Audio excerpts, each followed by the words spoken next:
उमेश पाल हत्याकांड से जुड़ी बड़ी खबर।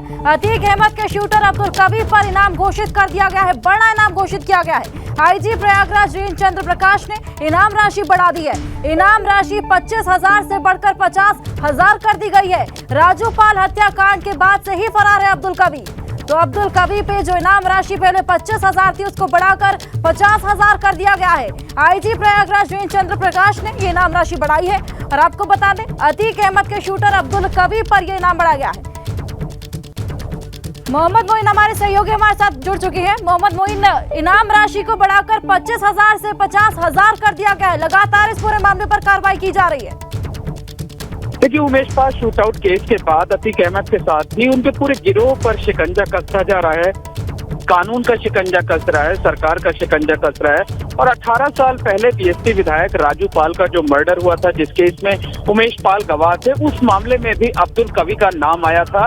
अतीक अहमद गिरोह का शार्प शूटर कहा जाता है अब्दुल कबीर। उस पर वो लगातार फरार पिछले 18 सालों से चल रहा है। उस पर अभी तक 25,000 रुपए का इनाम घोषित था, जिसे अब बढ़ाकर 50,000 रुपए कर दिया गया है। तो उमेश पाल शूटआउट कांड के बाद पिछले हफ्ते यानी 3 मार्च को जो विकास प्राधिकरण है उसकी टीम ने कौशाम्बी में अब्दुल कबीर के घर को गिराया था।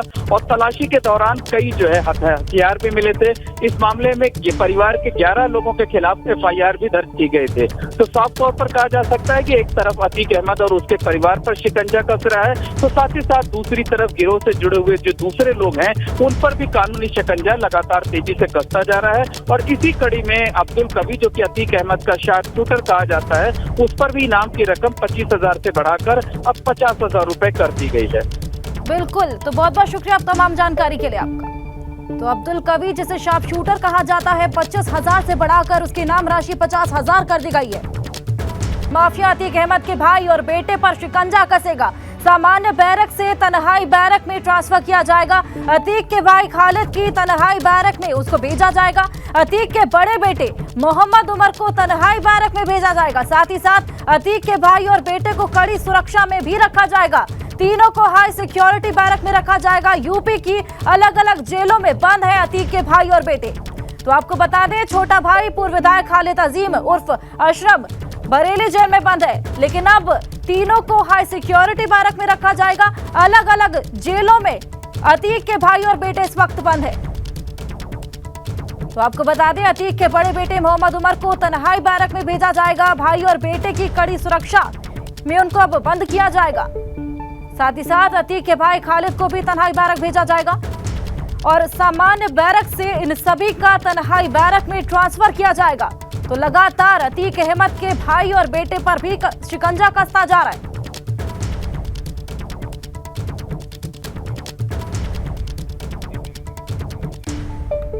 माफिया अतीक अहमद को लेकर एक बड़ा खुलासा हुआ है। गुजरात की साबरमती जेल में अतीक अहमद का दरबार सजता था। तो सूत्रों के हवाले से खबर है, बिना किसी लिखा पढ़ी कि अतीक से जेल में कई लोग मिला करते थे।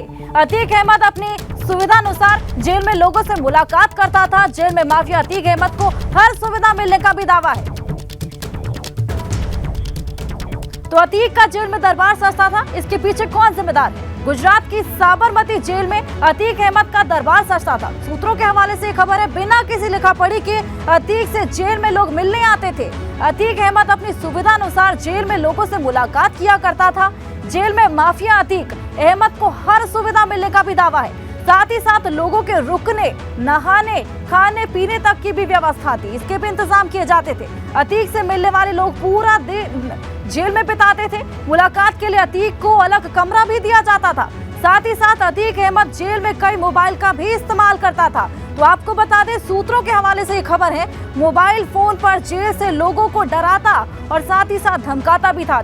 माफिया अतीक अहमद जेल से ही अपना पूरा कारोबार चलाता था। व्हाट्सएप कॉलिंग के जरिए लोगों से बातचीत करता था। जेल को अपने घर की तरह इस्तेमाल करता था माफिया। साथ ही साथ जेल में अतीक से मिलने वालों पर भी कोई पाबंदी नहीं थी। अतीक से मिलने वाले कई लोग मोबाइल फोन का भी सहारा लेते थे। हर शुक्रवार को कैदियों और अधिकारियों को दावत दिया करता था। साथ ही साथ हफ्ते में बिरयानी और नॉनवेज की दावत होती थी। शाकाहारी जो कैदी थे उनके लिए अलग से खाना बनवाया जाता था। तो ये सभी सुविधाएं अतीक को मिलती थी। जेल में अतीक हुक्का पार्टी भी किया करता था और उसका आयोजन भी किया करता था। कई लोग उसमें शिरकत करते थे। हुक्का पार्टी में जेल के कई अधिकारी भी शामिल होते थे। आपको बता रहे हैं, सूत्रों के हवाले से खबर है, रसूख कायम करने के लिए अतीक मोटी रकम भी दिया करता था और साथ ही साथ जुमे के दिन नमाज से पहले किसी से अतीक मुलाकात नहीं किया करता था। चाय की दुकान पर लोगों से संपर्क के लिए भी कहा जाता था और चाय वाला टोकन के तौर पर एक पर्ची भी लोगों को दिया करता था। और जांच एजेंसियों की पड़ताल में ये सामने आया है कि साबरमती जेल में ये सभी सच जो हमने आपको बताए, तो ये सभी सुविधाएं अतीक को मिला करती थी। कई लोग इसके पीछे जिम्मेदार हैं, कई अधिकारी भी इसमें शामिल हैं। हुक्का पार्टी होती थी, बाहर से दावत मिलती थी, साथ ही साथ शाकाहारी कैदियों के लिए अलग से खाना बनता था, नॉनवेज दावत होती थी।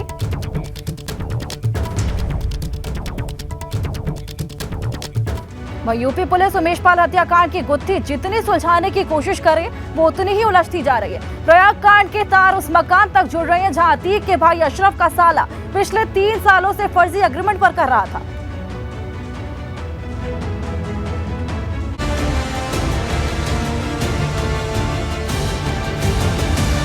जिस घर को पुलिस सील कर रही है वो घर बाहुबली अशरफ के साले सद्दाम का है। बरेली के फाइक इनक्लेव कॉलोनी के इसी मकान में पिछले 3 सालों से सद्दाम किराए पर रहता था। सद्दाम पर आरोप है कि वो अतीक और अशरफ के हर गुनाह में शामिल रहा है। उमेश पाल हत्याकांड के बाद से सद्दाम फरार है। सिटी एसपी समेत कई थानों की पुलिस ने सद्दाम के घर दबिश दी। सद्दाम तो फरार मिला, लेकिन पुलिस ने मकान मालिक और आस पड़ोस के लोगों से गहन पूछताछ की।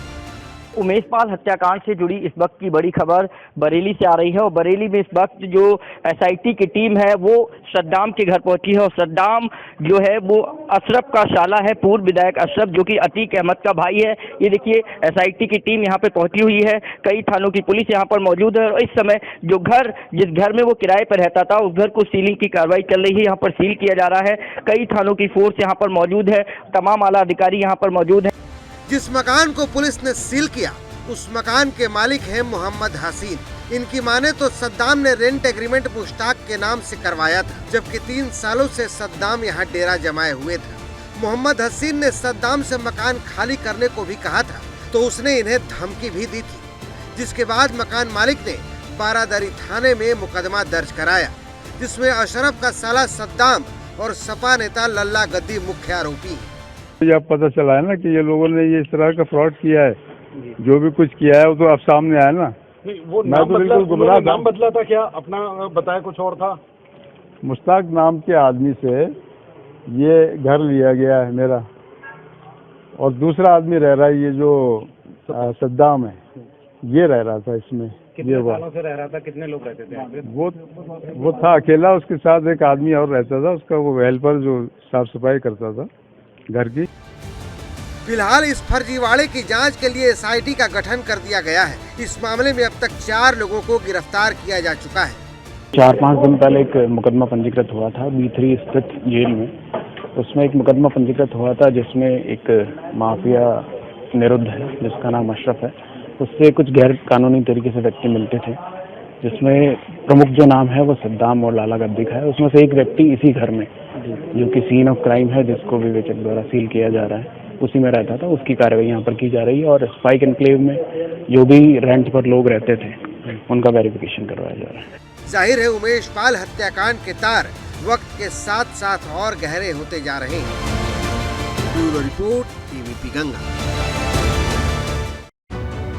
प्रयागराज से दूर कौशाम्बी से एक अधेड़ की लाश मिली है, जिसका सीधा कनेक्शन प्रयागराज शूटआउट से है। जिस व्यक्ति की लाश मिली है वो उमेश पाल हत्याकांड में शामिल शूटर का भाई है। उस शूटर पर 2.5 लाख का इनाम भी घोषित है। तो क्या इसी वजह से जाकिर की हत्या हुई? ये तमाम सवाल हैं जिसके जवाब का इंतजार पूरे यूपी को बेसब्री से है। प्रयागकांड के 15वें दिन बड़ा खुलासा। बरेली जेल आया था अतीक के फरमान। 15 दिन पहले यानी 24 फरवरी की दिल दहला देने वाली वारदात की ये तस्वीरें तो आपको याद ही होंगी। प्रयागराज की सड़कों पर राजू पाल की हत्या के गवाह उमेश पाल और उनके 2 गनर को दिन दहाड़े भून दिया गया था। भरे बाजार में बमबाजी, कई राउंड की गोलीबारी और सड़क पर इस सनसनीखेज हत्या की वारदात को प्रदेश को सकते में डाल दिया था। इस खूनी वारदात के पीछे कोई और नहीं बल्कि अतीक अहमद का खतरनाक दिमाग था। हत्याकांड को अंजाम भले ही प्रयागराज में दिया गया, लेकिन इसकी पूरी स्क्रिप्टिंग गुजरात के साबरमती जेल से अतीक ने लिखी थी। उमेश पाल हत्याकांड से जुड़ी जो बड़ी जानकारी सामने आई है, उसके मुताबिक अतीक अहमद ने बरेली जेल में बंद अपने भाई अशरफ को दी थी उमेश पाल की हत्या की साजिश रचने की जिम्मेदारी। 3 बार उमेश पाल की हत्या की कोशिश की गई थी। चौथी बार में उमेश पाल को मौत के घाट उतारा गया था। सूत्रों के मुताबिक अशरफ ने 11 फरवरी को बरेली जेल में हत्या की साजिश रची थी। अशरफ के इशारे पर शूटर्स ने 14 फरवरी को उमेश पाल को मारने की कोशिश की थी। दूसरी कोशिश 18 फरवरी को उमेश पाल को मारने की हुई थी, लेकिन महाशिवरात्रि के कारण उमेश पाल के घर के बाहर गली में ज्यादा भीड़ थी। ऐसे में शूटर्स वारदात को अंजाम नहीं दे पाए और वापस लौट गए। तीसरी कोशिश 21 फरवरी को कचहरी के बाहर हुई थी और आखिर में 24 फरवरी को उमेश पाल और 2 सरकारी गनर को घेरकर शूटर्स ने मौत के घाट दिन दहाड़े उतार दिया। उमेश पाल शूटआउट केस को लेकर जांच एजेंसियों को 2 नई जानकारी मिली है। पहली जानकारी ये मिली है कि शूटआउट केस की साजिश यूपी की बरेली जेल में रची गई थी। यहाँ बरेली जेल में बंद माफिया अतीक अहमद के छोटे भाई खालिद अजीम उर्फ अशरफ ने न सिर्फ जेल में कई लोगों से मुलाकात की थी, बल्कि व्हाट्सएप कॉल के जरिए तमाम अपराधियों के संपर्क में भी वो लगातार था। दूसरी जानकारी ये मिली है कि 24 फरवरी को वारदात को अंजाम देने से पहले भी जो शूटर्स हैं, जो दूसरे अपराधी हैं, उन्होंने 3 बार कोशिश की थी। 14 फरवरी, 18 फरवरी और 21 फरवरी को पहले भी उमेश पाल की हत्या करने के प्रयास किए गए थे, लेकिन वो तीनों कोशिशें नाकाम थीं। 14 फरवरी को कोशिश की गई थी कि रास्ते में कहीं पर उमेश पाल की हत्या कर दी जाएगी। बदमाशों ने 21 फरवरी को प्रयागराज की जिला कचहरी में प्रयास किया था। वो उसी क्रेटा कार से कचहरी परिसर पहुंचे थे जिस क्रेटा कार का इस्तेमाल वारदात में किया गया था। इसके साथ ही साथ जो शूटर्स हैं उनके चेहरे भी कचहरी और पुलिस कमिश्नरेट का जो ऑफिस है उसके आसपास देखे गए हैं। सूत्रों के मुताबिक जिस क्रेटा कार का इस्तेमाल शूटर्स ने 24 फरवरी को किया था, वो कार भी कचहरी के पास नजर आई है। सीसीटीवी फुटेज के आधार पर कार से उतरकर घूमने वाले लोगों की पहचान की जा रही है। दावा किया जा रहा है कि इससे जुड़े पुलिस को कई अहम सुराग हाथ लगे हैं। पुलिस और एसटीएफ की 15 टीमें लगातार शूटर्स की तलाश में छापेमारी कर रही हैं। Bureau report, ABP Ganga.